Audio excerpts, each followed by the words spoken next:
Welcome back to my channel. আশা করি সবাই ভালো আছেন। আজকের ভিডিওর টপিক দুশ্মনের প্রস্রাব পায়খানা বন্ধ করে দিতে পারবেন। এরকম আমি একটা ভয়ঙ্কর তাবিজ দেবো ইন্দ্রজালের। আপনি চাইলে আপনার শত্রু বা দুশ্মনের প্রস্রাব বা পায়খানা আপনি বন্ধ করে দিতে পারবেন। সে প্রস্রাব পায়খানা করতে পারবে না।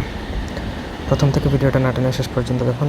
আমাদের চ্যানেলটা সাবস্ক্রাইব করবেন। আর ব্যক্তিগত যে কোনো কাজ বা জাদু টুনা ইত্যাদি যে কোনো রকম কাজের জন্য আমাদের সাথে যোগাযোগ করতে পারেন। স্ক্রিনে দেওয়া নাম্বারে সরাসরি ফোনে বা হোয়াটসঅ্যাপে যোগাযোগ করে যে কোনো কাজ করাতে পারবেন দেশে বা দেশের বাইরে থেকে। আপনাদের যদি কারো বইও প্রয়োজন হয় আমাদের থেকে যোগাযোগ করে নিতে পারেন। তো সর্বপ্রথম একটা রিকোয়েস্ট থাকলো, অন্যায়ভাবে এটা কোনো শত্রুর উপর প্রয়োগ করবেন না। কারণ একজন শত্রুর উপর সব পায়খানা বন্ধ করে দিলে তার কিন্তু মারাত্মক লেভেলের কষ্ট হবে, যেটা তার কল্পনারও বাইরে।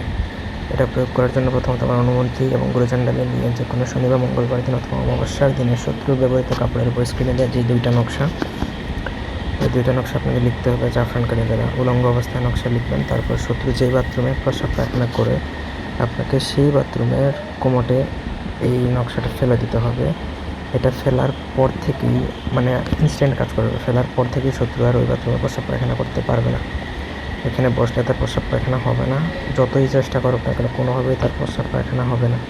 তার পেট ফুলে যাবে একটা সময়। এইভাবে করতে সে মারাত্মক লেভেলের কষ্ট হবে। 3 থেকে 7 দিনের মধ্যে শত্রু প্রাণে মারা যেতে পারে। সুতরাং যদি এটা কাটানো না হয়, সুতরাং এটা অন্যায়ভাবে কেউ প্রয়োগ করতে যাবেন না। আগে আমার পারমিশন নেবেন। একান্ত যদি বাধ্য হয়ে যান তখন এটা প্রয়োগ করতে পারেন, না হলে এটা প্রয়োগ না করাই উত্তম। এই ছিল আজকের ভিডিও। ধন্যবাদ সবাইকে আমাদের সাথে থাকার জন্য। আল্লাহ হাফিজ।